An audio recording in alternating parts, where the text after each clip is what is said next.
নমস্কার।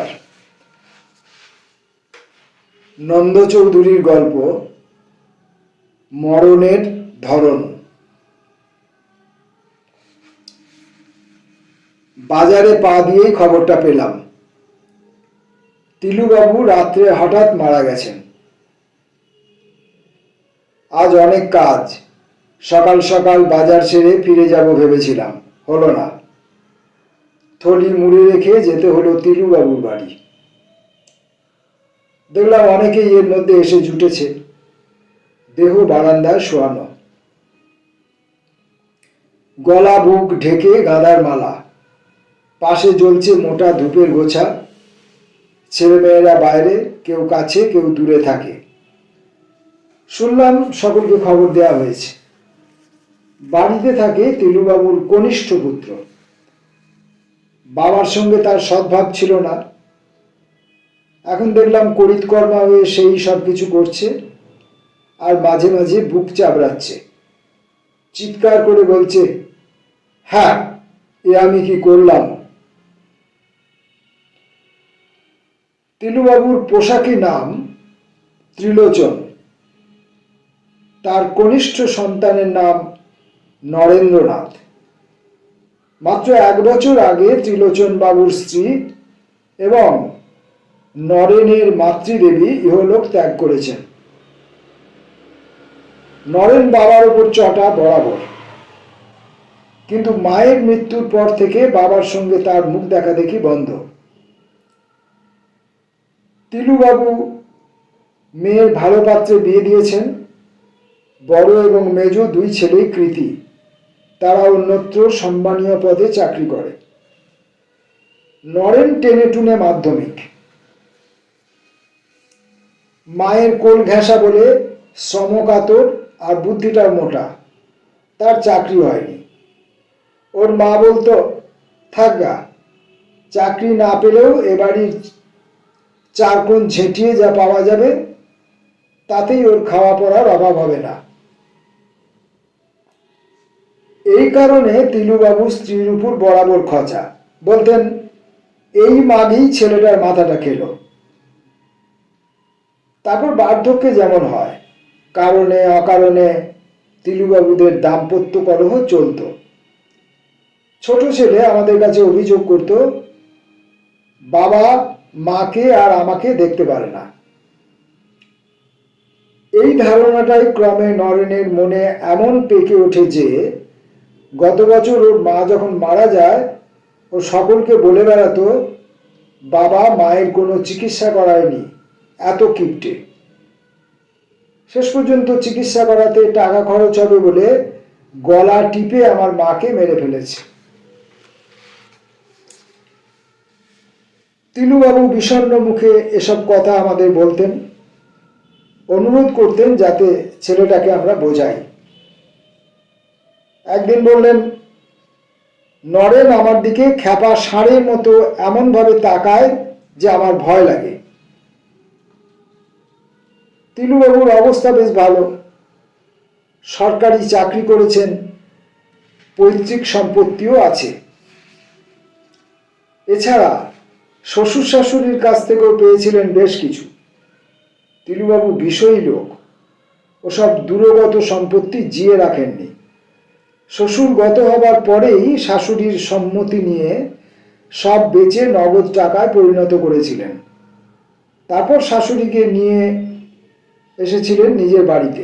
ব্যবস্থাটা মন্দ নয়, কিন্তু মায়ের ঠিকমতো যত্ন হচ্ছে না, এই অভিযোগে তিলুবাবুর স্ত্রী প্রায়ই অভিযোগ করতেন।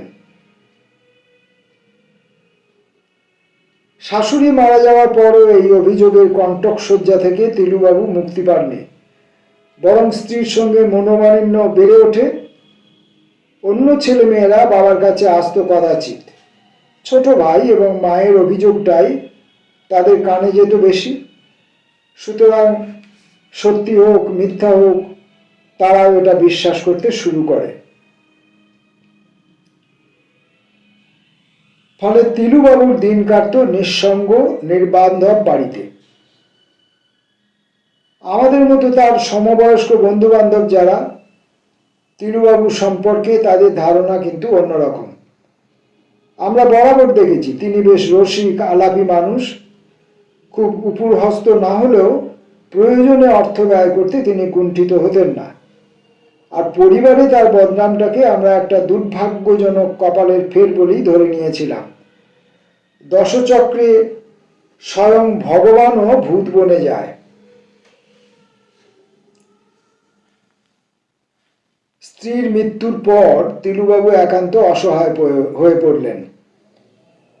আমরা নরেনের ধারণা পরিবর্তনের অনেক চেষ্টা করি, কিন্তু সফল হয়নি। মায়ের শ্রাদ্ধ শান্তি চুকে যাওয়া পর্যন্ত ছেলেমেয়েরা একত্রে ছিল কদিন।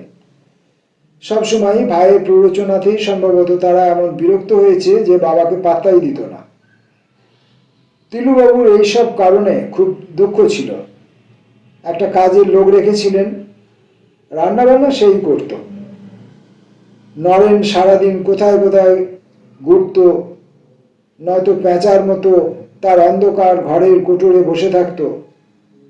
তিলুবাবু খেয়ে শোবার পর সে কোন এক ফাঁকে এসে খেয়ে যেত। মনের এই দুঃখটুকু ছাড়া বাইরে থেকে তিলুবাবুকে দেখে কিছু বোঝার উপায় ছিল না। মোটামুটি সুস্বাস্থ্যের অধিকারী ছিলেন। রাত্রে হঠাৎ মৃত্যু, যা শুনলাম তাতে স্ট্রোক হয়েছে বলেই মনে হলো। আমি তিলুবাবুর বিশেষ বন্ধু, সুতরাং আমি হাজির হওয়ার পর ভিড়ের খানিকটা ভেঙে আমার চারপাশে জড়ো হলো। কখন খবর পেলেন জানেন? রাত্রে কোথাও একটা ডাক্তার পাওয়া যায়নি। স্ট্রোক স্ট্রোক বুঝলেন মশাই। ডাক্তার এলেও কিছু করার ছিল না। এরকম নানা মন্তব্য আমার কানে অযাচিত আসছিল। হঠাৎ আমাকে দেখে মৃতদেহ ছেড়ে ছুটে এলো নরেন্দ্রনাথ। তার চুল এলোমেলো, চোখ উদ্ভ্রান্ত। এসেই আমার হাত দুটো জড়িয়ে ধরে হা হা করে কান্নায় ভেঙে পড়ল, কাকাবাবু কাকাবাবু। আমি তার মাথায় হাত বুলিয়ে সান্ত্বনা দিতে সে একটু সুস্থ হলো। বাঁ হাতে চোখের জল মুছে বলল, কাকাবাবু, আমার বাবা যে স্বয়ং শিব আর মা যে স্বয়ং দুর্গা, একথা আগে বুঝতে পারলাম না। এত কাছে পেয়েও সেবা করার সুযোগ পেলাম না। ও হো হো। আবার কান্নায় ভেঙে পড়ল সে। কিসে নয়নের এত বড় পরিবর্তন বুঝতে চেষ্টা করছি। তখন একজনের মন্তব্য কানে এলো, হ্যাঁ, মহাপুরুষ ছাড়া এত মিল হয় কি করে? গৌরীদেবের মৃত্যুও হয়েছিল 16ই ফেব্রুয়ারি রাত 11টায়। ঠিক 1 বছর পর সেই 16ই ফেব্রুয়ারি রাত 11টাতেই মারা গেলেন ত্রিলোচন বাবু।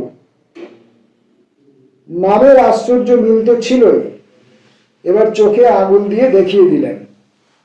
কোনো রোগ নেই, ভোগ নেই, যেন ইচ্ছা মৃত্যু দুজনারই। দেবজনিত, জন্ম মৃত্যু দুই রহস্যময়। দেখলাম বক্তা মৃতদেহের উদ্দেশ্যে যুক্ত করে ভক্তিপূর্ণ প্রণাম করলেন একটি। কথাটা ছড়িয়ে পড়ল ওখান থেকেই। পুরো 1 মাস ধরে সারা গঞ্জ জুড়ে তিলুবাবুর মৃত্যুটা একটা গবেষণার বিষয় হয়ে রইল। শুনলাম তিলুবাবু ও তার স্ত্রীর অবতারত্ব নিয়ে সন্দেহ প্রকাশ করায় দুদলে বিতর্ক, হাতাহাতি পর্যন্ত গড়ায়। আমাদের বয়স্কদের মধ্যেও এ নিয়ে নানা রকম মত, নানা বিভ্রান্তি চালু হয়েছে। একদিন যখন তারাপদবাবু অবতারত্ব নিয়ে গভীর আলোচনায় রত, তখন বিপত্তারণ বাবু একটি নতুন তথ্য পেশ করলেন। তিলুবাবুর বাড়ির ঠিক উল্টো দিকে বিপত্তারণের এক ভাইপোর বাড়ি। জানলা টু জানলা সেখান থেকে নাকি তিলুবাবুর বাড়ির অনেক কিছু দেখা যায়। সে বিপত্তারণকে গোপনে বলেছে, অবতার না কচু, নরেন তিলুবাবুকে মেঝেতে ফেলে দুহাতে নিজের গলায় দুটো হাত পেঁচিয়ে ইঙ্গিতে তিনি যা বোঝাতে চেয়েছিলেন তা বুঝতে কারো বাকি থাকেনি। এই বয়সে বেশি উত্তেজনা ভালো নয়, আমরা সবাই জানি। তাই আমরা কোনো মতামত প্রকাশ না করে চেপে গেলাম। তারাপদর থিওরিটা মাঠে মারা গেল বলে তার মুখে বিরক্তি ফুটে উঠল। কে একজন মন্তব্য করল, এ আলোচনা এখানে স্টপ। মনে রাখবেন, মরণের কোনো ধরন নেই। এখন শোনা যাচ্ছে নরেন্দ্রনাথই নাকি ত্রিলোচন বাবুর সব সম্পত্তির মালিক হয়েছে। মা এবং বাবার মর্মর মূর্তি গড়া বেশে শিল্পীর খোঁজ চলছে। নমস্কার।